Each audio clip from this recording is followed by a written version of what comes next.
시청자 여러분 안녕하십니까? 강동구 선거방송 토론위원회가 주관하는 제22대 국회의원 선거 강동구을 후보자 토론회 진행을 맡은 곽은주입니다. 오는 4월 10일 제22대 국회의원 선거가 실시됩니다. 앞으로 4년 동안 우리 지역을 위해 일할 참된 일꾼을 선출하기 위한 이번 선거에 유권자들의 관심이 뜨겁습니다. 오늘 토론회는 강동구을 선거구에 출마한 후보자의 정책과 공약을 알아보고 유권자 여러분의 현명한 판단과 선택을 돕기 위해 마련되었습니다. 오늘 토론회를 함께하실 후보들은 공직선거법 제82조의 2, 제4항의 기준에 따라 초청되었습니다. 그럼 오늘 참가하신 후보들을 차례대로 소개해드리겠습니다. 앉아 계신 순서대로 소개합니다. 먼저 기호 2번 국민의힘 이재영 후보 나오셨습니다. 네, 다음은 기호 1번 더불어민주당 이해식 후보 나오셨습니다. 네, 반갑습니다. 이해식입니다. 후보들의 좌석 배치와 발언 순서는 사전 추첨을 통해 정해졌음을 알려드립니다. 본격적인 토론에 앞서서 먼저 토론회 진행 방법에 대해서 설명드리겠습니다. 오늘 토론은 각 후보자의 시작 발언으로 출발을 해서 사회자의 공통 질문, 이어서 후보자 공약 발표 후 개별 질문, 후보자 주도권 토론, 그리고 마무리 발언으로 진행됩니다.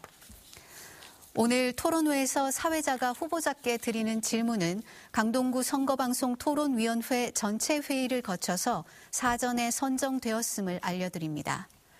또한 발언 시간은 엄격하게 통제되므로 후보자께서는 발언 시간을 꼭 지켜주시기 바랍니다. 만약에 제한 시간을 초과해서 발언을 계속할 경우에는 사회자의 제재와 함께 마이크가 꺼지도록 되어 있기 때문에 발언 시간은 후보자가 되어 있습니다. 네, 발언 시간은 후보자가 발언을 시작한 그 순간부터 바로 기산됩니다. 이처럼 엄격하게 시간을 적용하는 것은 토론 진행의 공정성을 위한 것이니만큼 후보자들께서는 원활한 토론 진행을 위해서 발언 시간을 꼭 지켜주시기 바랍니다. 또 우리 강동구의 유권자들이 이 토론회를 통해서 얻고자 하는 것은 주민의 대표로서 후보자의 자질을 검증하고 정책 공약과 비전을 듣기 위함입니다. 따라서 후보께서는 상대 후보에 대한 인신공격이나 비방하는 발언은 삼가 주시기 바랍니다. 그럼 본격적으로 제22대 국회의원 선거 강동구을 후보자 토론회를 시작하겠습니다. 첫 번째 순서로 후보자들의 시작 발언을 들어보도록 하겠습니다. 시작 발언의 시간은 후보자별로 각 2분씩 주어집니다. 발언 순서는 좌석 순서에 따라서 이재영 후보부터 시작하겠습니다. 그럼 이재영 후보 시작 발언해 주십시오. 존경하는 강동구민 여러분, 기호 2번 국민의힘 후보 이재영입니다. 제가 요즘 유세를 너무 열심히 하다 보니까 제 목소리가 많이 쉬었습니다. 이 점 많은 양해 부탁드리겠습니다. 주민 여러분, 주민들께서 저를 요즘에 만나시면 하시는 말씀이 있습니다. 주변 지역들은 하루가 다르게 바뀌는데 왜 우리 지역만 정체되어 있느냐? 왜 바뀌지가 않느냐? 맞습니다. 우리 강동은 민주당 시장 10년, 민주당 국회의원 12년, 그리고 민주당 구청장 14년 동안 제대로 한번 성장하지 못했습니다. 쾌적한 주거 환경에서 살고 싶은 그 소박한 꿈과 또 안전한 교육 환경에서 자녀를 키우고 싶은 그 희망이 이제는 사치가 되었습니다. 이제는 바뀌어야 합니다. 정치권이 아닌 지역을 위해서 일할 수 있는 국회의원으로 바뀌어야 합니다. 온갖 혐의로 재판받고 있는 당대표를 지키는 국회의원이 아니고 진짜 지역 주민들을 위해서 일할 수 있는 그런 국회의원으로 바뀌어야 합니다. 그래야 뒤처진 강동이 앞으로 나아갈 수 있습니다. 저 이재영 세계경제포럼에서 경제 흐름을 잘 읽을 수 있는 그런 식견을 쌓았습니다. 당내에서는 여도연구원 부원장도 맡았고 또 국제위원장으로서 정책동으로서 인정을 받았습니다. 뿐만 아닙니다. GTX-D 노선을 가지고 오기 위해서 원희룡 장관을 수차례 만나면서 결국에는 강동구 경유를 만들어냈습니다. 지난 10년 동안 강동 주민과 함께 해오면서 정말 많은 준비를 해왔습니다. 강동의 문제점과 나아갈 방향에 대해선 그 누구보다 잘 안다고 자부합니다. 준비대 일꾼 저 이재영에게 힘을 실어주십시오. 저 이재영은 오직 강동만을 위해서 일하겠습니다. 네, 이재용 후보의 시작 발언 잘 들었습니다. 이어서 이해식 후보 시작 발언 해주십시오. 존경하는 강동 구민 여러분, 윤석열 정권 집권 2년간 어떠셨습니까? 견딜만 하셨습니까? 정말 해도 너무한다, 이런 말씀들을 많이 하십니다. 이 정부 우리나라 경제를 엉망으로 만들었습니다. 작년에 우리나라는 1.4% 성장했는데 물가는 4.3% 올랐습니다. 3% 가까이 뒷걸음질 친 것입니다. 채소, 과일값은 또 얼마나 많이 올랐습니까? 소상공인, 자영업자 사장님들의 시름이 깊습니다. 도시의 봉급생활자 여러분들이 10,000원짜리 한 장을 가지고 점심을 먹기에도 빠듯한 그런 실정입니다. 상황이 이런데 윤석열 정부는 초부자, 재벌 대기업의 세금은 마구 깎아줬습니다. 나라의 곳간이 비어가고 있습니다. 오죽하면 국가 경쟁력의 지표가 되는 R&D 예산, 과학기술 예산을 5조 2천억 원이나 삭감을 했겠습니까? 나라를 망치려고 해도 유분수지, 이럴 수가 있습니까? 우리나라 민주주의 어떻습니까? 국민들의 정당한 소리는 귀를 닫고 국민들이 항의를 하면은 입을 틀어막고 내쫓습니다. 입틀막 정권입니다. 언론을 장악하고 칼틀막으로 위협하고 있습니다. 이 참담한 대한민국의 민주주의 수준을 이대로 두고 볼 수는 없습니다. 심판해야 합니다. 한반도 평화는 어떻습니까? 전쟁이 일어날지도 모른다고 합니다. 전쟁에 참하해서 어떻게 건진 대한민국입니까? 국지전이든 뭐든 절대 안 됩니다. 심판해야 합니다. 존경하는 강동 구민 여러분, 오는 4월 10일 한 분도 빠짐없이 투표장으로 나오셔서 윤석열 정권을 심판하고 민주주의, 민생, 평화를 회복시켜 주시기 바랍니다. 네, 이해식 후보의 시작 발언을 들었습니다. 그럼 이제부터 본격적인 토론으로 들어가겠습니다. 먼저 공통 질문 시간입니다. 총 3개의 주제에 대해서 공통 질문을 드릴 텐데요. 질문에 대해서 차례대로 답변을 해 주시면 됩니다. 두 분의 답변을 모두 들은 후에 상대 후보자의 보충 질문이 이어지고 질문을 받은 후보는 이에 대해서 답변을 해 주시면 되겠습니다. 질문에 대한 답변 시간은 1분 30초, 보충 질문은 30초의 시간이 주어집니다. 첫 번째 주제입니다. 노인 취약계층 지원 대책에 대한 질문입니다. 우리나라는 OECD 국가 중에서 노인 빈곤율 1위이고 내년 2025년에는 초고령 사회로 진입합니다. 국회에 입성하시면 노인 취약계층을 위한 입법과 정책 추진을 위해서 어떤 노력을 하시겠습니까? 답변은 발언 순서에 따라서 이해식 후보부터 시작하겠습니다. 답변 시간은 1분 30초입니다. 네, 노인 빈곤율이 OECD 1등입니다. 38%입니다. 정말 참담한 수준입니다. 우리 어르신들의 특징은 3가지입니다. 가난합니다. 모든 것을 자식 교육에 쏟아부었기 때문입니다. 병약합니다. 젊어서 정말 생고생을 많이 하셨습니다. 그리고 외롭습니다. 노인 자살률이 이것을 증명하고 있습니다. 공적 연금이 중요합니다. 기초연금을 40만 원씩 드려야 됩니다.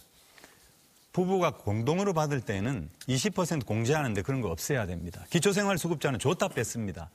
다 드릴 수는 없지만 적정하게 드려야 합니다. 그리고 노인 일자리를 늘려야 됩니다. 그런데 공적 일자리의 경우에는 최저시급도 받지 못합니다. 최저시급을 드려야 됩니다. 최저시급을 노인이나 공무원만 못 받는다, 이런 소리가 있습니다. 봉이 아닙니다. 어르신들을 잘 봉양해야 합니다. 사회적으로 봉양해야 합니다. 제가 국회에서 재난 및 안전관리기본법을 개정을 해가지고 재난 취약계층이라고 하는 정의에 사회적 경제적으로 취약한 계층을 집어넣었습니다. 우리 어르신들을 보호하고 그리고 또 지원할 수 있는 근거를 마련했는데 구체적인 지원을 할 수 있는 입법을 통해서 어르신들을 또 보호하고 예우하도록 하겠습니다. 네, 이어서 이재용 후보 답변해 주시기 바랍니다. 네, 2022년 제가 자료를 찾아보니까요. 서울시 강동구 서울시의 노령인구 비율이 한 17.6% 되더라고요. 그리고 강동구는 한 17%입니다. 약간 낮기는 하지만 그래도 전체 25개구로 보면은 7번째로 많습니다. 특히 우리 지역인 천호동, 성내동, 둔촌동 이 지역에는 노령인구가 꽤 많습니다. 그 자세한 내용은 제가 이 짧은 시간에 다 대답할 수는 없겠지만 굵직굵직하게 말씀드리자면은 저는 노인 취약계층에 대한 지원 중에서 주거하고 의료 시스템에 대한 지원이 매우 시급하다고 생각을 합니다. 특히 주거에 대한 우리가 지원을 하면서 노인 공동체가 형성이 되고 그 안에서 서로 그 공동체 속에서 서로 돕고 살 수 있는 그런 부분도 저희가 마련해 줘야 된다고 생각을 하고요. 간병비 지원 꼭 필요합니다. 이 부분에 대해서도 저는 빨리 간병비 급여화를 공약하도록 하겠습니다. 그리고 사실 미국이나 해외, 영국처럼 해외에서는 저가형 장기 간병보험 상품도 나와 있습니다. 우리나라도 이제는 이게 도입되고 나와야 되지 않나 그런 생각을 하고 있고요. 또 마지막으로는 그 제 공약이기도 한데 그 어르신들이 면허증 반납을 하면은 얼마 정도의 지원을 받습니다. 서울시는 10만 원 정도밖에 안 되는데 타 지역에서는 50만 원까지 한다고 합니다. 이거 높여야 된다고 저는 생각하고 있습니다. 네, 두 후보의 답변을 모두 들었는데요. 이어서 보충 질문과 보충 답변 듣도록 하겠습니다. 먼저 이해식 후보, 이재용 후보에게 질문해 주십시오. 네, 우리 이재용 후보께서 예비 후보 홍보물을 배포를 하셨습니다.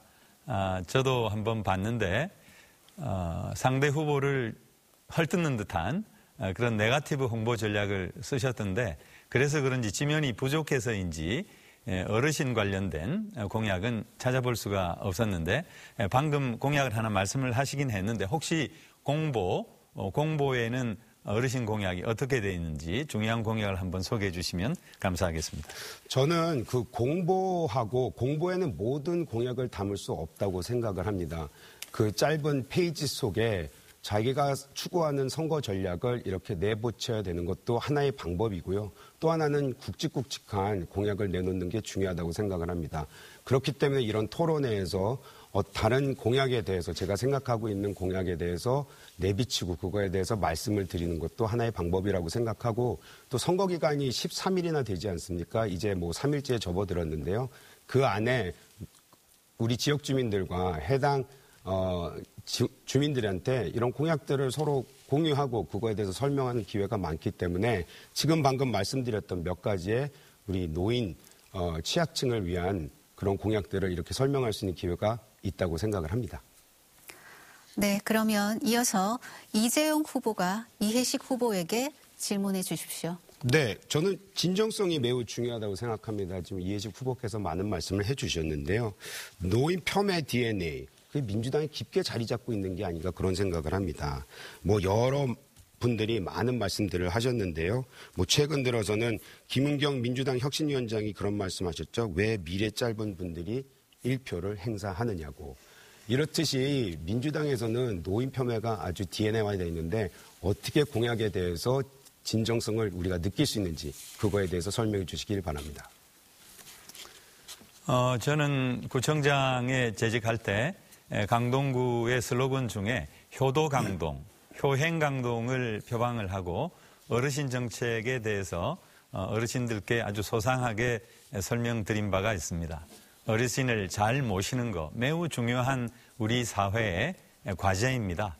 제가 앞서 말씀드렸지만 우리 어르신들은 모든 정성, 모든 자산을 자식 때에 다 물려주신 분들입니다. 그리고 젊어서부터 전쟁 그리고 또 여러 가지 정치적 굴곡 속에서 엄청난 고생을 하신 분들이죠. 그래서 병약합니다. 노후 유병 기간이 매우 깁니다. 10년이 넘습니다. 그리고 정말 엄청난 고생들을 많이 하셨기 때문에 전부 병약하고 힘들고 요양병원에 가 계시고 그렇죠. 그리고 외롭습니다. 80대 이상의 노인 자살률은 보통 자살, 일반 자살률의 3배가 넘습니다. 우리가 사회적으로 어르신들을 봉양하지 않으면, 사회적으로 효행스러운 마음을 가지고 봉양하지 않으면 우리 사회는 사실 희망이 없습니다. 노인 취약계층이 가장 중요한 문제죠. 공적연금, 아까 기초연금이 가장 중요하고 앞서 중요한 말씀을 많이 드렸는데요.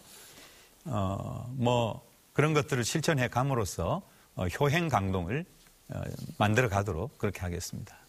네, 말씀 잘 들었습니다. 다음 주제로 넘어가겠습니다. 이번 주제는 강동구의 교통 현안 해결 방안에 대한 질문입니다. 강동구를 수도권의 중심 도시로 발전시키기 위해서 해결해야 할 또 하나의 과제가 있습니다. 특히 교통체증과 대중교통과 관련한 현안이 대두되고 있는데요. 구체적으로 교통 현안 어떻게 해결해 나가시겠습니까? 이번 답변은 이재영 후보부터 해주시기 바랍니다. 시간은 1분 30초입니다. 요즘에 아침 인사 많이 드리거든요. 그 전철역에서. 어제 같은 경우에는 길동역에서 한 분을 뵀는데 그런 말씀을 하시더라고요. 하남에서 하도 많이 타고 오다 보니까 본인들이 전철을 사용하기가 너무 힘드시다고. 그래서 좀 증차를 원하신다는 말씀을 하셨어요. 저는 그것도 중요하다고 생각을 하고요. 근데 근본적으로는 제가 봤을 때는 증차뿐만 아니고 다른 다양한 교통수단을 제공해야 된다고 생각을 합니다. 그렇기 때문에 제가 가장 중요하게 생각하는 저의 공약은 바로 GTX-D 천호역 유치입니다. 다행스럽게도 제가 아까도 말씀드렸지만 원희룡 장관 제가 붙잡고 제발 강동구로 우리 GTX가 경유할 수 있도록 노력해달라 했고 그거는 저희가 이루어냈습니다. 이제는 천호역으로 와야 되는데요. 오게 되면은 제가 봤을 때는 엄청난 그런 교통수단에 있어서 혜택이 우리 주민들에게 갈 겁니다. 예를 들어서 오늘 동탄하고 수서 구간이 개통이 됐죠. 일부 개통이 됐는데요. 장장 80분이나 걸리던 그 시간이 20분으로 단축이 된다고 합니다. 이 부분에 있어서는 정부 여당 국회의원으로서 반드시 천호역을 유치할 수 있는 힘이 있기 때문에 제가 봤을 때는 이것을 유치하는 것이 아마 우리 대중교통을 해소하는 데 가장 큰 해법이 되지 않을까 그런 생각을 가지고 있습니다. 네, 잘 들었습니다. 이어서 이해식 후보 답변해 주시기 바랍니다. 네, 강동구는 서울시에서 유일하게 인구가 증가하는 발전하고 성장하는 도시입니다. 이번에 선거구 획정이 달리 돼가지고 길동이 을구로 편입이 됐는데 고덕강일 지역의 인구가 늘어서 그런 것이죠. 이렇게 인구가 늘고 있습니다. 그리고 올림픽 파크 포레온 그리고 고덕강일 지구에 공공주택이 또 입주를 하게 되면 더 늘어나게 되죠. 국회의원 선거가 하나 더 늘지도 모르는 그런 상황을 맞습니다. 저는 구청장 10년을 재직했는데 그때 설계하고 실천했던 것들이 저는 성과를 발해서 지금 강동구가 이렇게 발전하고 있다. 이렇게 자부심을 갖습니다. 이재용 후보께서 말씀을 하셨는데 GTX-D 정말 중요하죠. 저도 공약을 했습니다. 그리고 천호역으로 유치를 하겠습니다.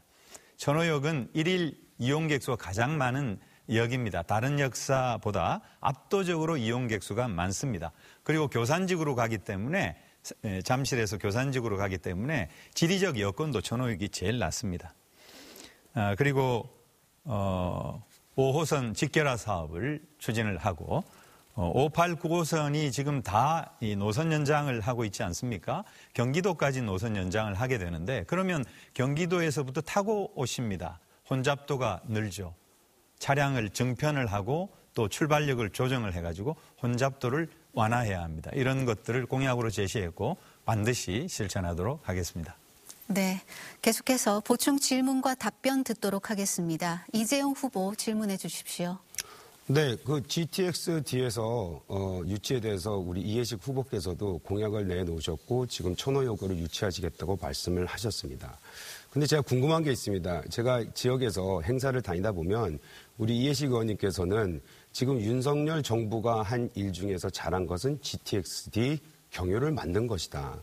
그렇다면 결국에는 이거는 여당에서 해야지만이 실의가 있다는 말씀을 하신 거나 마찬가지인데 어떻게 야당 의원으로서 그거를 해내시겠습니까? 네, 답변해 주십시오. 네. GTX-D는 국가철도망 계획에 반영이 돼야 됩니다. 국가철도망 계획은 2026년부터 2030년까지입니다. 윤석열 정부의 임기가 그때까지 갑니까? 그리고 여러분 서울 양평 고속도로 한번 생각해 보세요. 예타까지 끝났는데 휘었지 않습니까? 종점이. 이것도 그렇게 되지 말라는 보장이 있습니까? 정부 여당의 신뢰도가 바닥으로 떨어졌기 때문에 사실 믿을 수가 없죠. 말 잘 듣는 여당 후보를 뽑았다가 큰 코 다칩니다. 저는 강력한 야당이 필요합니다. 야당 의원이 필요합니다. 지켜내야 됩니다. 국가철도망 계획에 반드시 반영하고 그리고 예타까지 가야 됩니다. 지금 예타는 언제 될지도 모릅니다. 지금 정부에서도 계획이 없는 것으로 알고 있어요. 지금 윤석열 대통령 임기 내에 한다고 말씀을 저는 알고 있는데 임기 내에 한다고 하더라도 서울 양평 고속도로 언급을 했지만 예타까지 통과됐는데도 계획이 변경되지 않습니까? 이런 어떤 국책 사업의 신뢰도를 높이기 위해서는 이 정부가 이래서는 안 되죠. 그렇기 때문에 이런 사업만 하더라도 강력한 야당 의원이 필요하고 그리고 GTX-D를 강동 경유를 실현시킨 것은 결국은 국민들이 해낸 것입니다. 10만여 명이 넘는 주민들이 서명을 해가지고 국토부 장관에 전달하고 그런 어떤 국민들의 그런 정성을 모아서 된 것이다. 이런 말씀을 드립니다. 네, 계속해서 이해식 후보, 이재용 후보에게 질문해 주시기 바랍니다. 네, GTX-D는 EF와 함께 2기 GTX인데요.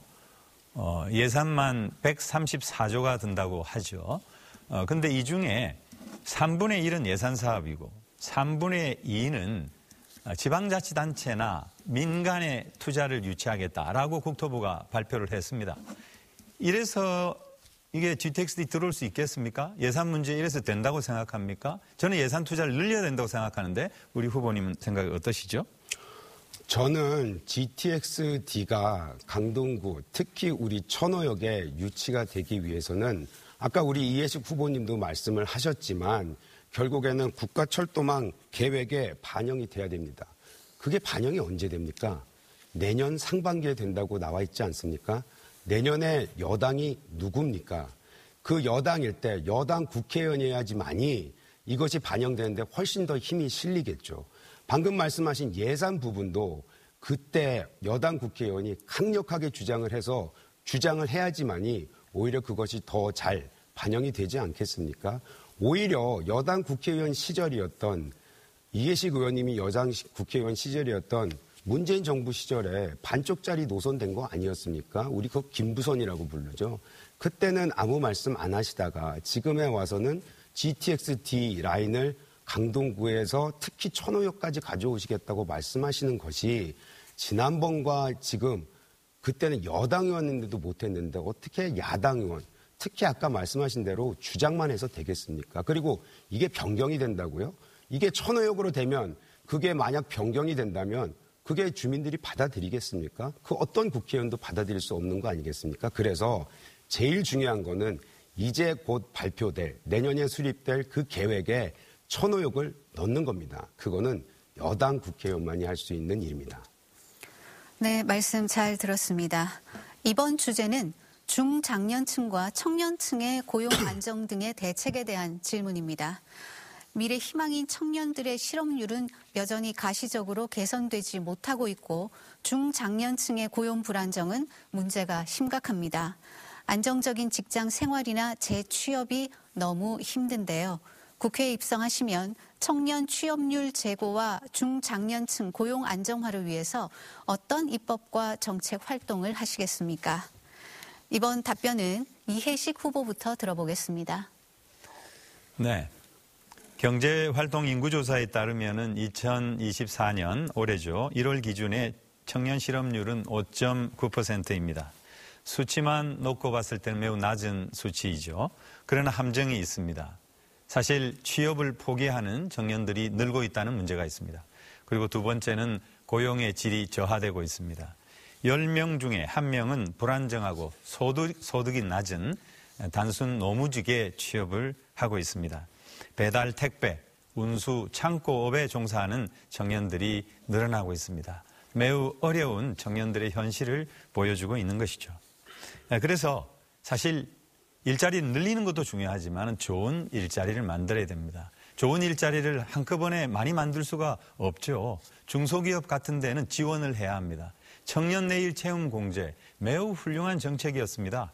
본인은 4분의 1 정도 부담하고 기업이 4분의 1 그리고 나머지 반은 정부가 부담을 해서 퇴직을 할 때 목돈을 손에 쥐어주는 청년 내일 채용 공제. 윤석열 정부가 예산을 다 깎아버렸습니다. 신규 예산을 반영하지 않았어요. 사실상 폐지한 것이나 다름이 없습니다. 저는 국회에 진출하면은 이것을 원상복귀 시키도록 하겠습니다. 그리고 취업 단계별 지원을 대폭 강화하도록 하겠습니다. 중장년과 관련해서도 조기 퇴직이 늘어나니까 상당히 심각하죠. 정부 지자체가 재교육 시스템을 만들어야 되고 재교육 기간의 생계도 보장하고 일자리 매칭까지 정부가 책임져야 합니다. 네. 두 후보님께 다시 한번 부탁의 말씀 드립니다. 정해진 발언 시간을 준수해 주시면 감사하겠습니다. 이어서 이재영 후보 답변해 주십시오. 지금 4차 산업혁명 시대를 맞이해서 우리는 새로운 일자리 그리고 우리가 상상하지 못했던 그런 일자리들을 정부가 고민을 해야 되고 그것을 만들어내야 된다고 생각을 합니다.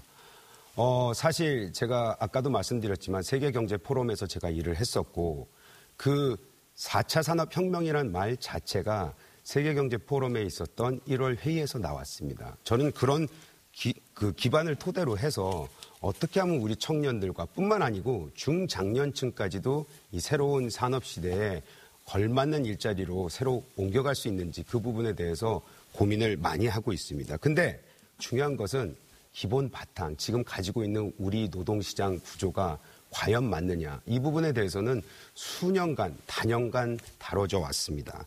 정규직 임금의 경직성, 특히 과도한 연공서열형 임금 구조가 하나의 이유가 되겠죠. 많이 있지만.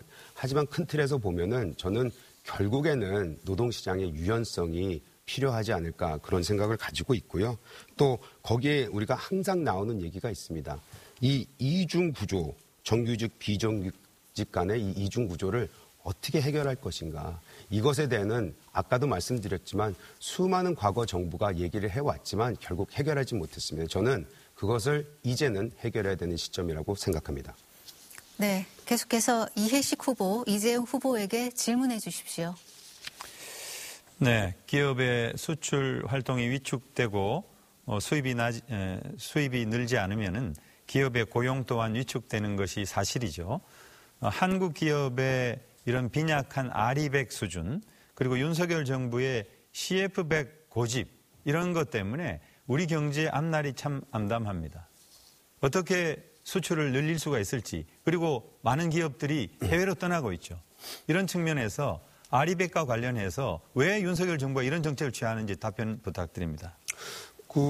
많은 기업들이 해외로 떠나고 있다라는 그 주장에 대해서는 제가 통계치가 어떤 통계를 기반으로 해서 말씀을 하시는지 일단 그거에 대해서 궁금증이 생기네요.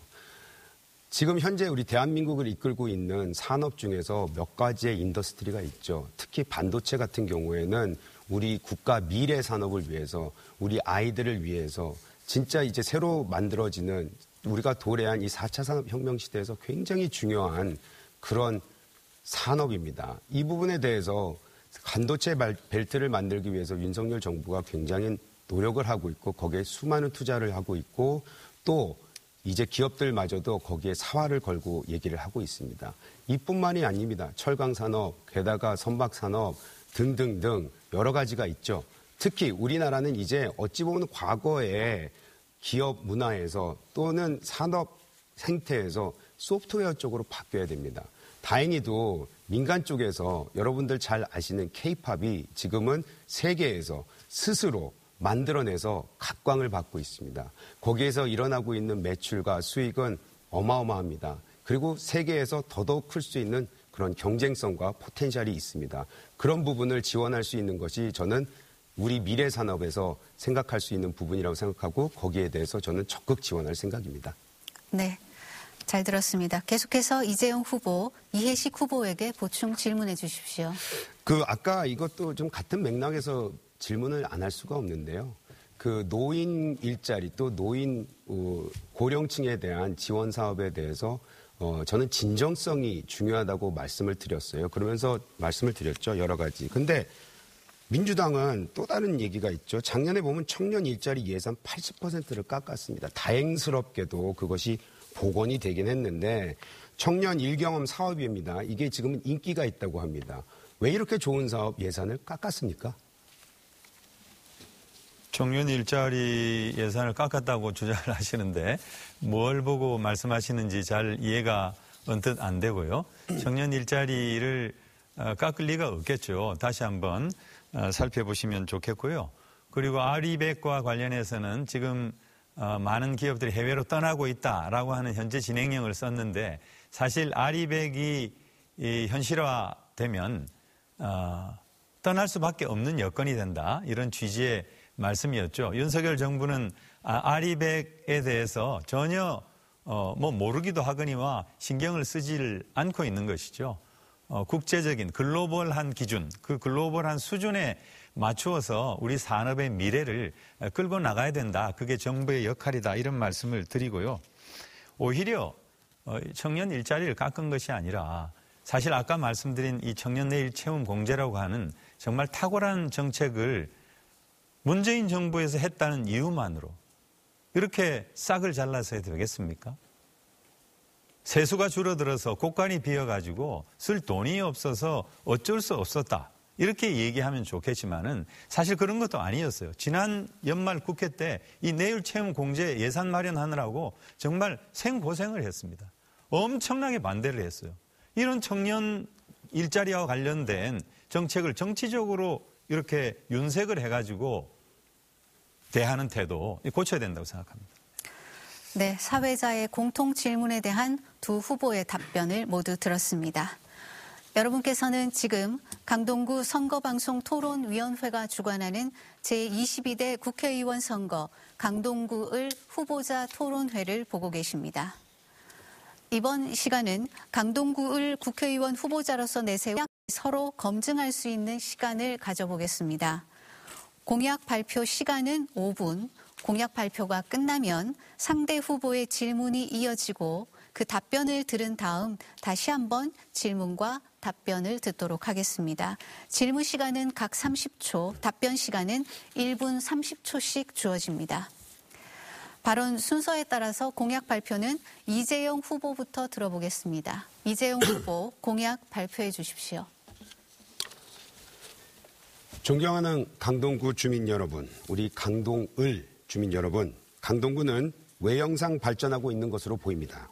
감소하던 인구가 최근 증가세를 보이고 있고 부동산 가치도 많이 상승했습니다.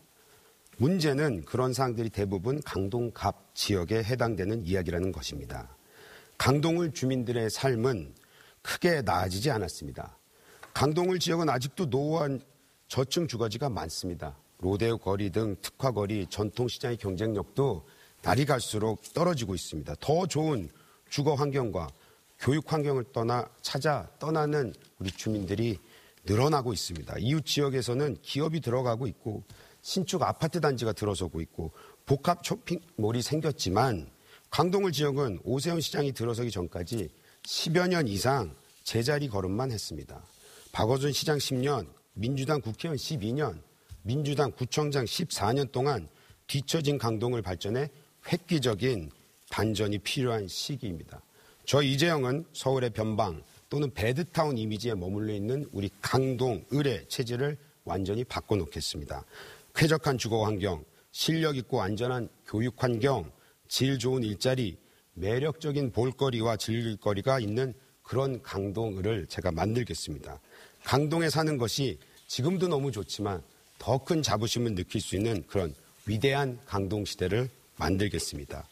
우선 GTX-D 노선을 천호역에 유치하겠습니다. 지난 1월 확정된 GTX-D 노선 강동 경유는 강동을에 있는 절호의 찬스입니다. 반드시 천호역에 유치돼야 되고 강동은 그로 인해서 동부 수도권의 거점 도시로서 새롭게 거듭날 수 있습니다. 아시다시피 지난 문재인 정부에서는 GTX-D 노선을 김포에서 부천까지만 연결하는 따로 말해서 반쪽짜리 김부선이라고 일컬어졌습니다.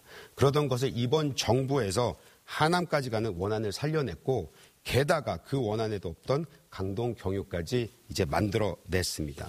지금 GTX-D 노선을 살려낸 지금 정부가 있을 때 여당 국회의원을 뽑아서 이를 확실히 마무리해야 됩니다. GTX-D 노선이 반쪽짜리가 될 때 속수무책으로 있었던 사람들에게 다시 일을 맡길 수가 없죠. 힘 있는 여당 일꾼 저 이재영이 천호영 GTX-D 유치 반드시 해내겠습니다. 지역경제 생태계도 바꾸겠습니다. 둔촌동 그린벨트 해제부터 저는 준비하겠습니다. 정부가 최근 비수도권 지역의 개발 제한 구역 많이 풀겠다고 얘기했죠. 왜 강동구는 거기에 끼면 안 됩니까? 그거 저는 가서 여당 의원으로서 주장할 겁니다. 그래서 바이오 메디컬 허브를 구축하고자 하는 것이 제 공약 중에 하나입니다. 지역 내에 있는 의료 자원과 연계해서 바이오 메디컬 분야 R&D 단지와 첨단 기업을 유치하도록 하겠습니다. 강동의 자부심이 되고 서울의 자랑이 되는 랜드마크 문화시설을 조성하고 남녀노소 누구나 즐길 수 있는 문화체육 인프라도 확충하겠습니다. 아까 말씀드렸던 바이오 메디컬 허브와 그리고 또 강남 하남 K 컬처 허브 지금 하남에서 꽤 열심히 만들고 있는데요. 지금 강동과 하남이 그 K-팝 컬처를 통해서 좋은 동북권의 경제 중심 도시로 쓸 수 있는 좋은 소프트웨어적 부분이라고 저는 생각하고 있습니다. 그런 부분을 통해서 만약 우리가 활성화된다면은 지역 소상공인들의 매출도 크게 확대되는 긍정적 효과가 저는 있을 것으로 기대하고 있습니다.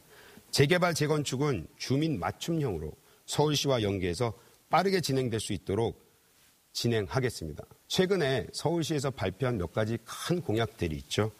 서울 서남권과 강북권 대개조 구상을 발표했습니다. 강동은 특히 우리 강동권은 왜 그런 공약이 나오면 안 됩니까? 제가 그걸 반드시 서울시하고 논의해서 만들어내도록 하겠습니다. 예를 들어서 천호, 성내, 둔촌, 길동 지역에 있는 일대 종상향을 저는 추진하고자 합니다. 상상을 하고 만들어내면 가능하다고 저는 생각을 하고 있습니다.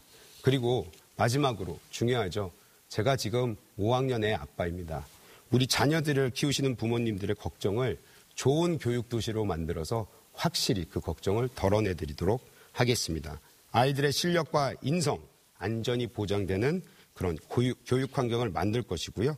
지금 제가 생각하는 거는 에듀타운을 조성을 해서 좋은 교육을 받을 수 있는 그런 강동구 만들겠습니다. 네, 이재용 후보의 공약을 들었습니다. 이에 대해서 이해식 후보에게 두 번의 질문 기회를 드리겠습니다. 이해식 후보 먼저 질문해 주십시오. 네, 우리 이재용 후보의 공약을 잘 들었습니다. 제가 이 말씀하신 것 외에 예비 후보 홍보물에서 보는 이재용 후보 공약 중에 한 가지를 질문하도록 하겠습니다. 여기 보시면은 강동에서 즐기는 한강 르네상스 수상 레저 문화 추진 이렇게 해서 여기 보면 요트도 있고 이런 수상 기구가 물에 떠 있는 게 보이는데 아시다시피 네. 이게 그 상수원 보호구역인데 어떻게 가능하죠? 저는요, 일단은 큰 틀에서는 상수원 보호구역에 대해서는 그거를 지켜가면서도 한강 르네상스 벨트의 그 연장선을 저희가 그 혜택을 누려야 된다고 저는 생각을 하고 있습니다. 오세훈 시장이 발표한 한강 르네상스는 잘 아시다시피 잠실까지만 와 있습니다. 한강 르네상스가 지속이 되고 그것에 혜택이 많고 그거로 인한 경제 발전 효과가 굉장히 많은데도 저희는 빠져 있습니다. 그 부분에 대해서 어떻게 우리가 지적을 안 할 수가 있겠습니까? 아까 말씀하셨지만 여러 가지 우리가 미래를 얘기를 하면서 친환경 소재의 그런 여러 가지 제품들도 많고요. 요트, 수상 여기에 대해서 제가 생각했을 땐 그 상상력을 동원을 해서 우리가 어떻게 해서든지 이런 한강 르네상스 벨트에서 우리가 포함이 돼야 된다는 그 부분 저는 서울시에서 요청을 할 것입니다. 최근에 서울시에서는 질의응답 기간도 있었죠. 서울시 의원이 우리 강동구 의원이 그 부분에 대해서 요청을 했고 서울시에서도 긍정적으로 검토를 해보겠다라는 식의 답변을 들은 걸로 저는 알고 있습니다.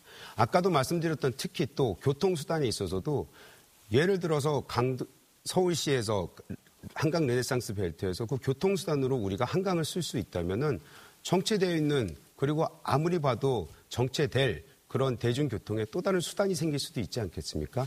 정치는 상상력입니다. 네, 이해식 후보 계속해서 질문해 주십시오.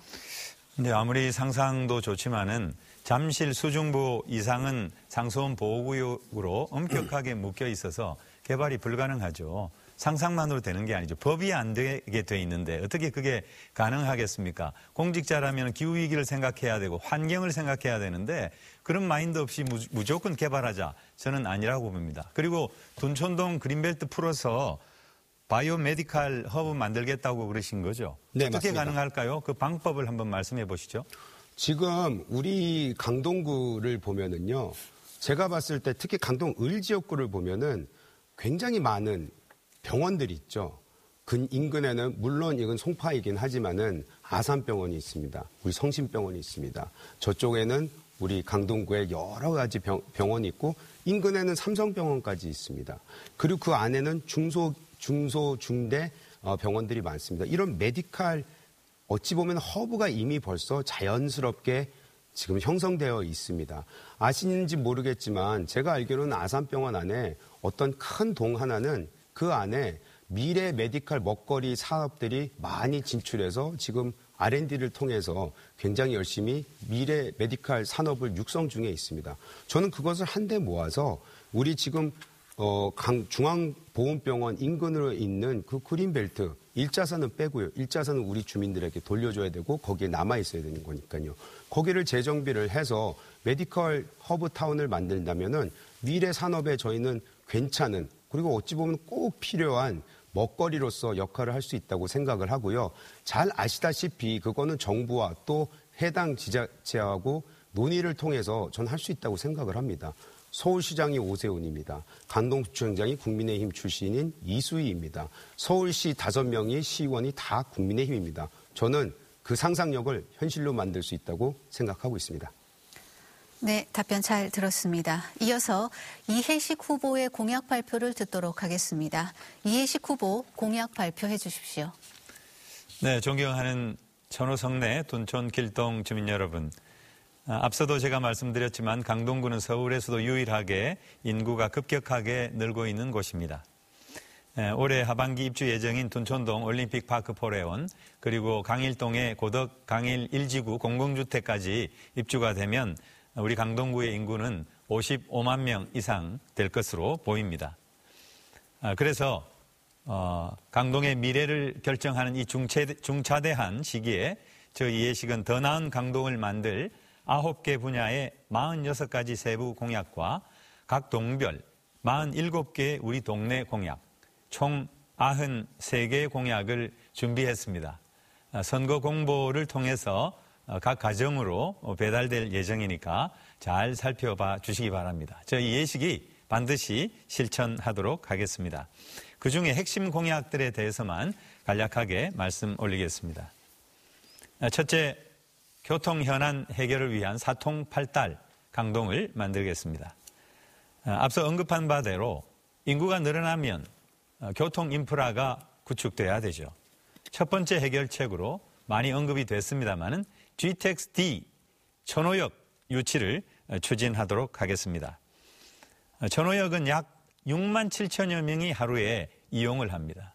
강동역은 3만 4천 명, 고덕역은 2만 명도 안 됩니다. 압도적으로 천호역이 많죠. GTX-D는 교산지구로 가기 때문에 지도를 보시면은 천호역이 가장 적지다라고 하는 것을 금방 알 수가 있습니다. 이용객 수로 보나 지리적 여건으로 보나 천호역이 답입니다. 나아가 GTX-D 강동 경유 노선의 확실한 5차 국가철도망 계획 반영과 예타 통과 그리고 9호선 4단계 연장 사업의 완성 5호선 직결화, 그리고 이용인구 증가에 대비한 지하철 5, 8, 9호선 출퇴근 시간 혼잡도 완화를 위한 정책도 준비를 하도록 하겠습니다. 장기적으로는 올림픽대로를 지화해서 차량으로 출퇴근하시는 우리 주민 여러분들의 교통 혼잡 완화하고 그리고 상습적인 정체를 해소하고 도심 접근성을 제고하도록 하겠습니다. 이것은 물론 우리 당에서도 공약을 준비를 하고 또 발표를 하고 있습니다. 두 번째로 현재 진행 중인 천호 재정비 촉진 사업을 원활하게 할 수 있도록 지원하겠습니다. 두 가지가 있죠. 천호 재정비 촉진 사업과 천호 성내 재정비 촉진 사업이 있습니다. 천호 재정비 촉진 사업의 천호 1구역은 정말 감개무량합니다. 집창촌을 고품격의 명품 주거단지로 바꾼 것이죠. 올해 9월에 입주가 예정되어 있습니다. 이 변화, 천호동의 변화, 제가 구청장 재직 시에 설계하고 행정 절차를 완료한 것들입니다. 그리고 천호 성내 재정비 사업, 성내 3구역, 5구역. 3구역도 준공이 됐나 봅니다. 우리 이재용 후보 선거사무실이 거기 입주를 했더라고요.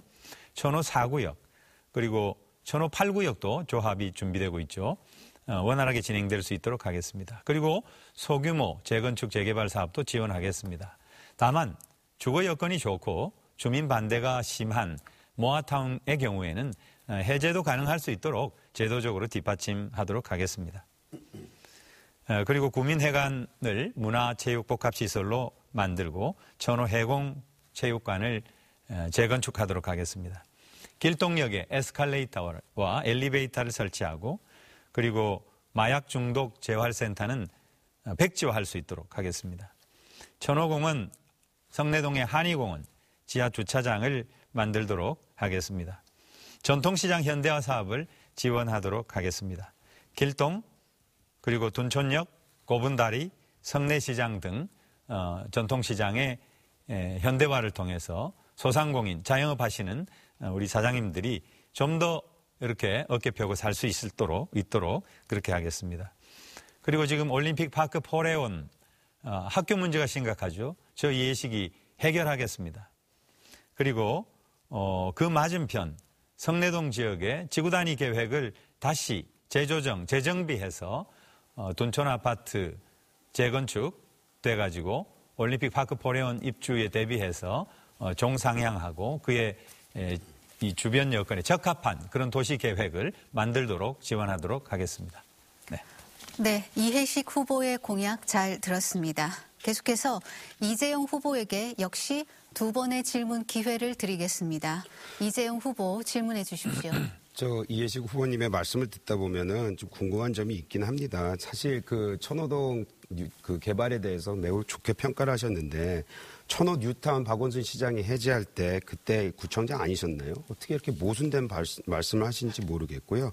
GTX-D 천호역에 대해서도 말씀을 하셨는데 지난번에 그 이해식 국회의원님 20년이네요. 10월 10일 이런 국정감사에서 그런 말씀하셨더라고요. 고덕역은 5호선과 그리고 장차 9호선 고덕역이 환승을 하게 되고 GTX 강동 구간과 또 겹치는 그런 굉장히 교통 요충입니다. 이재용 후보님 정해진 발언 시간이 고덕역으로 끝났는데요. 병행하는 것 같은 느낌이 드는데요. 주민들은 많이 환해하고 있습니다. 네, 이해식 후보 답변해 주십시오. 2020년 국정감사에서 그런 말씀을 드렸죠. 4년 전 얘기입니다. 강동 경유가 결정되지도 않았던 시점이고 GTX-D라는 용어 자체도 없는 말이다. 이렇게 그때 당시 김현미 국토부 장관이 얘기했던 시절입니다. 그때는 고덕이든 그리고 천호든 강동 경유가 중요했던 시점이죠. 그래서 제가 지난 대선 때 이재명 후보의 강동구 공약은 제가 주도를 했습니다. 그래서 우리 이재명 후보의 공약에는 GTX-D 강동 경유가 있었고 그 경유에 역사 표기도 있었는데 천호, 빗금치고 고덕 이렇게 있었습니다. 그때 당시는 4년 전인데 고덕에 GTX-D가 들어올 가능성이 있는 지역이기 때문에 재건축에 있어서 주민 의견들을 받아야 되고 좀 더 편의시설이 증강된 그런 형태의 개발을 하는 게 맞다. 이렇게 질문했는데 그게 뭐가 잘못된 것입니까? 저는 천호역 유치를 지금 공약을 걸었고 그것은 국토부에서 강동 경유를 발표를 했기 때문에 그게 실현된 시점에서 당연히 아까도 말씀드렸지만 1일 이용객 수나 그리고 지리적 여건으로 보나 천호역이 답이다라고 하는 말씀을 또 지금 드릴 수 있는 것이죠. 저는 모순되지 않다 이렇게 생각합니다. 네, 이재용 후보 계속해서 질문해 주십시오. 아니 근데 그 GTX D 라인에 대해서도 말씀을 방금 하셨는데 아까 말씀드리지 않았습니까? 문재인 정부 시절에 반쪽짜리가 됐습니다. 그때 현역 의원 아니셨나요? 그때는 왜 아무 노력도 안 하셨어요? 그래놓고 나서 지금의 현 정부가 GTX D 라인을 강동구로 경유로 만드니까 이제서야 천호역 얘기하시는 거 아닙니까? 그 천호역을 유치하는데 어떻게 야당 의원으로서 하실 수 있겠어요? 그거 주민들이 믿기 힘듭니다. 네, 답변해 주십시오. 어떤 사업이 한꺼번에 되는 게 아니죠. 9호선을 한번 예를 들어보죠. 9호선 보훈병원역이 어떻게 왔습니까? 강동 구민들이 요청을 해서 그렇게 오게 됐죠. 1단계, 2단계 연장을 거쳐가지고 3단계 보훈병원역이 개통이 됐고 4단계 지금 고덕강일지구로 연결이 되는 거죠. GTX도 마찬가지죠.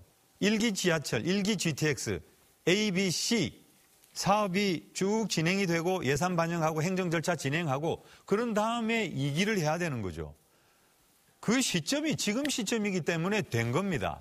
근데 이게 윤석열 정부니까 됐고 문재인 정부니까 안 됐다. 이렇게 말씀하시면 안 되죠. 그리고 김부선 아까도 말씀드렸지만은 GTX가 그냥 쭉 다 연결이 됩니까?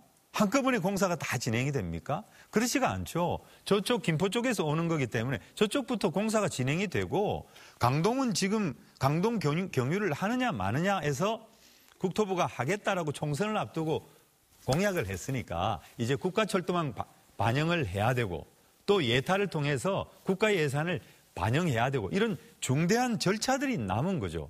여야가 합심해서 해결할 생각은 안 하고 여당 때는 뭐 하다가 그랬냐라고 비방하고 뭐 비방까지는 아니겠습니다만 비판하고 또 이렇게 하는 거 저는 온당치 않다 생각합니다. 네, 잘 들었습니다. 지금까지 두 후보의 공약을 검증하는 시간을 가졌습니다. 여러분께서는 지금 강동구 선거방송 토론위원회가 주관하는 제22대 국회의원 선거 강동구을 후보자 토론회를 보고 계십니다. 이번에는 후보들 간 자유 토론 시간을 가져보겠습니다. 주도권을 가진 후보는 상대 후보에게 자유롭게 질문을 해서 토론을 이끌어 가시면 되겠습니다. 각 후보에게 주어진 시간은 5분입니다. 시간 엄수해 주시길 다시 한번 부탁드립니다. 그리고 주도권 토론 시에 원활한 토론 진행을 위해서 질문과 답변은 가급적 1분 이내로 해주시면 좋겠습니다. 그럼 정해진 순서에 따라서 먼저 이해식 후보가 토론을 주도해 진행하겠습니다. 이해식 후보 시작해 주십시오. 네, 제가 판넬을 하나 들고 왔습니다. 잠깐 보여드리면서 말씀을 드리겠습니다. 우리 이재용 후보의 병역 사항과 관련된 중앙선관위에 제출된 서류를 보면 육군 이병으로 제대를 했는데 보니까 나부텍이라고 하는 주식회사에서 근무한 것으로 봐서 현역은 아니고 보충역이었던 것 같습니다. 보충역이라면은 당시 병역법상에 공익근무요원이거나 전문연구요원이거나 산업기능요원인 것 같은데 이 중에 공익근무요원은 공익기관에 근무해야 되니까 아니고 또 전문연구요원은 석사 이상의 학위를 가져야 되니까 또 아니고 결국은 산업기능요원으로 가신 것 같은데 산업기능요원이라면은 결국 이런 그야말로 산업기능의 자질을 가져야 되는데 이재용 후보께서는 경영학을 전공하신 분 아니겠습니까? 주로 이공대 분들이 가는 산업기능요원으로 군에 갔다는 거 이게 좀 어떤 건지 한번 설명을 좀 부탁드릴게요. 네, 그 병역 특례 맞고요. 그 산업기능요원 맞습니다. 그 산업기능요원 지금 잘 그 당시에 법을 모르셔서 그러는 것 같은데요. 4년제 대학을 나온 사람은 시험을 봐서 기능 자격 시험을 봐서 그 국가 공인 자격 시험이죠. 그걸 봐서 충분히 신청할 수 있었습니다. 후보의 산업기능요원 제가 됐고요. 또 경영학을 했다고 해서 경영만 해야 된다는 것은 저는 말이 안 된다고 생각을 합니다. 일단은 이해식 후보님께서 어떤 과를 나오셨는지 모르는데 뭐 정치 외교과를 하셨는지는 모르겠으나 어찌됐든 간에 자기가 알겠습니다. 공부한 영업에서만 하시는 건 알겠습니다. 아니라고 생각하고요. 그때 당시 병역법 38조를 보면은 지금 말씀에 해당되는 사항이 없기 때문에 이 점은 좀 추가적으로 해명이 돼야 된다 이렇게 생각합니다. 여기 보면 공업, 광업, 에너지 산업, 건설업, 수산업, 기간 산업체에 종사하고 있는 사람, 그리고 방위 산업과 관련된 산업체 연구기관에 종사하고 있는 사람, 국제적 수준의 기능을 가진 사람, 국제적 수준의 기능을 가진 사람일지 모르겠는데 이것도 보면은 기능 특기자로서 국제기능올림픽대회에서 3위 이상으로 입상한 사람을 말하고요. 후계농, 어업인, 농협, 회사법인 뭐 이런 것도 아니기 때문에 법상으로는 좀 문제가 있는 것처럼 보입니다. 그래서 시험을 치셨다고 했는데 그 시험은 그때 당시 국가적으로 운영이 됐던 건가요? 그런 케이스가 있었던 건가요? 그럼요. 굉장히 많았죠. 그 코딩 시험이었고요. 코딩 시험을 보고 제가 컴퓨터를 대학에 아까도 말씀 이제 끊으셔서 제가 대답을 못했는데요. 제가 알겠습니다. 뭐 경영학과는 나왔지만 컴퓨터 되게 질문 좋아해서 이 정도로 코딩을 좀 하고요. 했습니다. 예, 알겠습니다. 네. 그다음 보면은 우리 후보께서는 2021년도에 서울시장 재보궐선거에서 오세훈 후보의 유세단장을 했습니다. 네. 유세단장을 끝낸 이후, 그러니까 오세훈 시장이 시장으로 당선된 이후에 우리 후보의 배우자이신 박정숙 여사께서 위고라고 하는 스마트 도시, 스마트 시티 연합 국제기구의 사무총장으로 취임을 하셨는데 KBS에서 보도가 있었어요. 보훈 인사 아니냐. 오세훈 시장의 선거운동을 열심히 도와준 그런 보훈 인사로 된 게 아니냐. 이런 보도가 있었습니다. 제가 위고를 보니까 서울시 세금이 70억 원이나 들어갔고 사무총장의 경우에는 연봉이 1억 2천만 원으로 나와 있었습니다. 그리고 2명의 서울시 공무원도 파견하고 있었습니다. 저는 거의 공공기관에 가까운 단체라고 보이는데 선거 직후에 이렇게 공직 진출을 꿈꾸는 정치인의 아내가 이런 자리를 맡아도 되는 것인지 도의적으로 문제제기 충분히 할 수 있는 게 아닐까 이런 생각이 듭니다. 보훈 인사라고 하는 KBS의 어떤 보도 그리고 또 세간의 평가에 대해서 어떻게 생각하시는지 한번 해명해 주시기 바랍니다. 이해식 후보님, 제 시간인가요? 네. 이해식 후보님 참 안타깝습니다. 이제 하다 못해서 경력 단절을 경험했던 그 여성이 다시 한번 커리어를 찾는 거에 대해서 상대 후보 와이프에 대해서 공격을 하신다는 서울시 것이 세금으로 지급이 되기 때문에 공적인 입장이잖아요. 제가 상대입니다. 후보님, 제가 후보의 상대이지 제 와이프가 당신의 상대가 아닙니다. 가족금 예의를 지켜주시기를 부탁드리겠습니다. 두 후보님께 다시 한번 당부의 말씀 드립니다. 주어진 5분의 시간은 이미 마무리되었고요.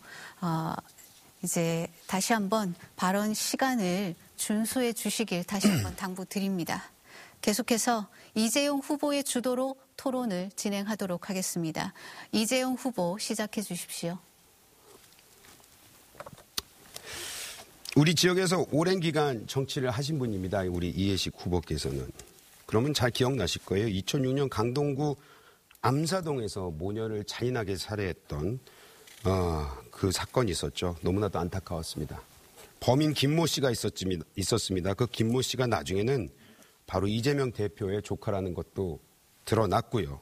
또 이재명 대표는 거기에서 변호까지 해주면서 제 일가 중 한 명이 과거 데이트 폭력 중범죄를 저질렀다라고 표현을 했습니다.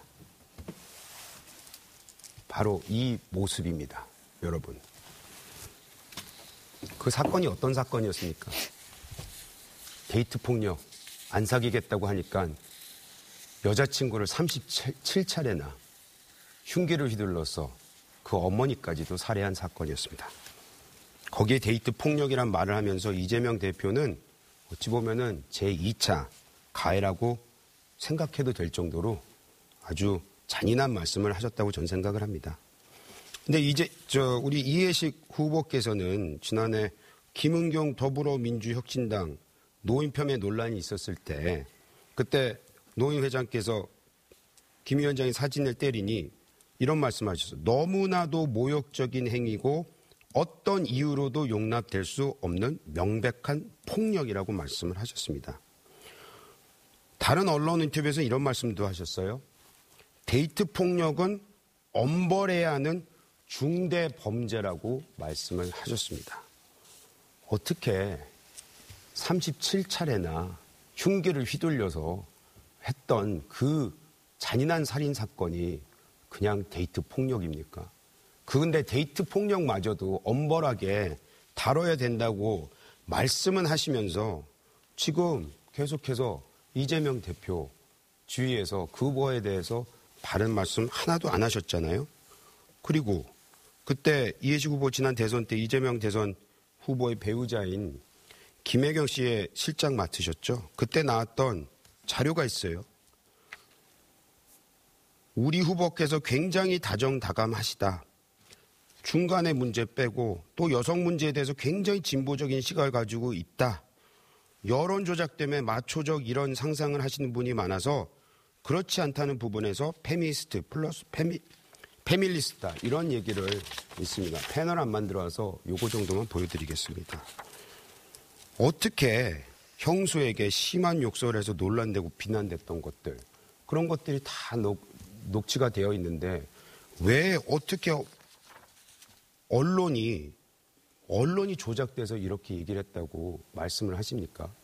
말씀은 여성들을 위해서 노력을 하셨다고 하지만 당대표에만 가면은 본인의 소신, 본인이 믿고 말했던 그 부분, 언론에 대해서 대중한테 국민들한테 말했던 부분은 싹 사라지고 오히려 반대당만 욕하시고 비방을 하시는 그런 모습 저는 옳지 않다고 생각을 합니다. 이 부분에 대해서 어떻게 생각하십니까?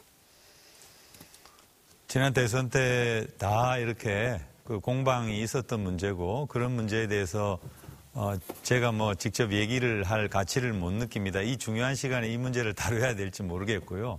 저는 이재명 대표가 당대표이기 때문에 이재명 대표의 명예에 의해서 조직사무부총장 당직을 맡았고 대선 기간 3개월 동안 배우자 실장으로서 역할을 했던 것입니다. 대통령 후보자가 자기 부인의 후보님, 일정과 선거운동을 맡아달라고 하는데 이거를 저는 데이트 당연히 폭력과 맡아야 제가 말씀드린 데이트 폭력하고 무슨 상관입니까? 이것이 이중잣대를 이해식 후보의 이중잣대에 대해서 말씀을 드리는 겁니다. 무슨 이중잣대입니까 그게? 데이트 폭력은 엄벌해야 된다. 중대라고 했나요? 여기 말씀하셨잖아요. 저하고 무슨 데이트 폭력은 엄벌해야 되는 중대 범죄라고 말씀하셨잖아요. 당연히 엄벌해야 되죠. 어떻게 이재명 대표 같이 데이트 폭력 살인 사건 37차례나 그렇게 했던 부분에 대해서 살인의 그것도 우리가 살고 있는 강동구에서 암사동에 대해서 그렇게 한 게 아니라 데이트 폭력이라고 데이트 그렇게 얘기를 하셨던 부분에 대해서 어떻게 여성에 대해서 그 부분에 대해서 어떻게 이재명 대표를 감싸돌고 있냐 이 말씀을 드리는 거예요. 제가 데이트 폭력과 관련돼 가지고 감싸지를 않았습니다. 이왕 나온 김에 아까도 본인 스스로 말씀하셨죠. 지금 강동을 지역구에서는 국회의원을 뽑아줬더니 대선 후보 배우자 실장을 하셨다는 부분에 대해서 많은 분들이 실망을 하시고 있다는 거는 익히 들으셨을 그렇게 겁니다. 그렇게 하실 말씀이 없어요? 네. 두 후보의 주도권 토론 여기서 마무리하겠습니다. 자, 열띤 토론이 이어지고 있는데요. 이제 토론을 마무리할 시간입니다. 마지막으로 유권자에게 드릴 당부의 말씀이나 미처 답변하지 못한 내용을 말씀드릴 마무리 기회를 드리겠습니다. 주어진 시간은 각 2분입니다. 먼저 이재용 후보 마무리 발언해 주십시오.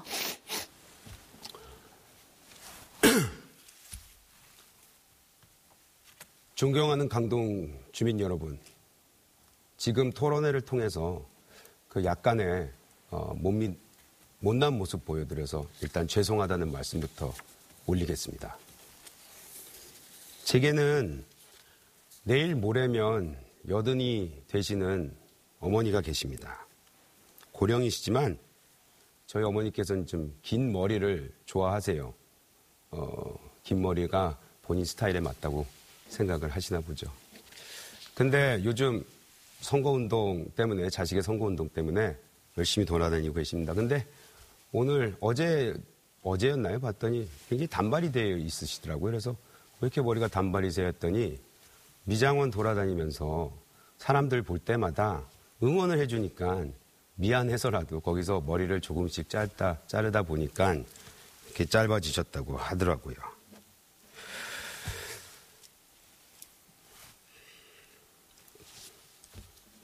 제가 가슴이 메어서 잠시 말을 잊었습니다.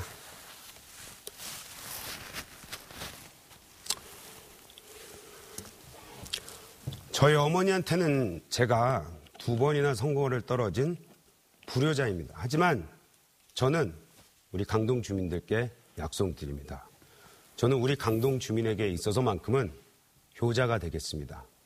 앞서 말씀드렸던 여러 가지 정책들, 공약들, 이번에는 든든한 여당 의원만이 해결할 수 있는 숙제들입니다. 그 숙제 제가 반드시 해낼 것입니다. 지금은 바뀌어야 된다고 말씀드렸습니다. 새로운 선택을 통해서 찬란한 강동, 위대한 강동, 이재영이 만들어내겠습니다. 감사합니다. 네, 이재영 후보의 마무리 발언 들었습니다. 계속해서 이해식 후보의 마무리 발언 듣겠습니다. 시작해 주십시오. 네, 존경하는 강동 구민 여러분, 참 참담합니다.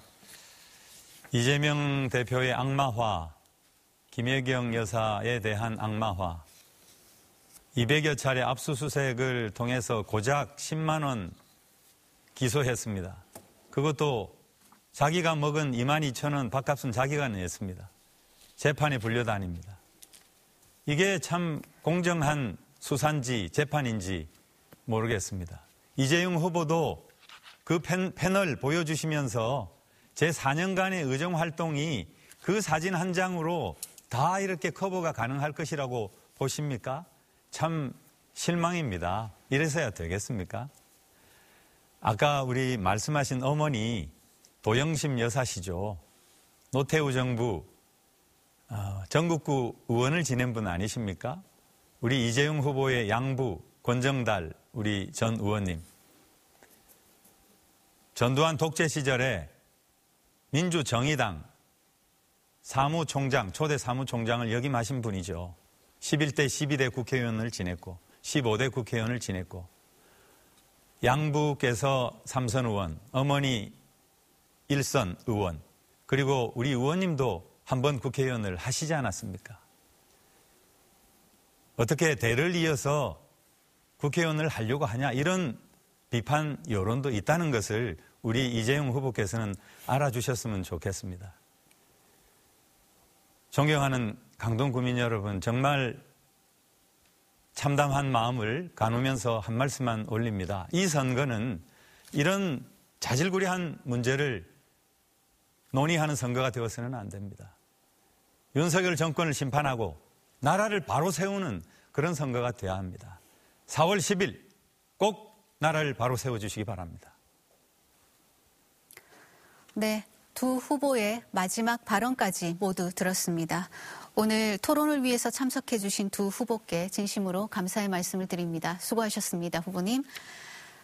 강동구을 유권자 여러분 어떻게 지켜보셨습니까? 새로운 정책이 제기되기도 했고 열띤 공방이 이어지기도 했습니다.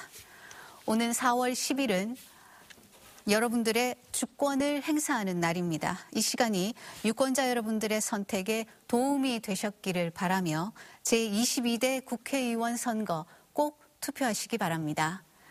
후보자 토론회는 중앙선거방송토론위원회 홈페이지를 통해서 다시 보실 수 있습니다. 이상으로 강동구 선거방송토론위원회가 주관하는 제22대 국회의원 선거 강동구을 후보자 토론회를 모두 마치겠습니다. 시청해주신 여러분 고맙습니다.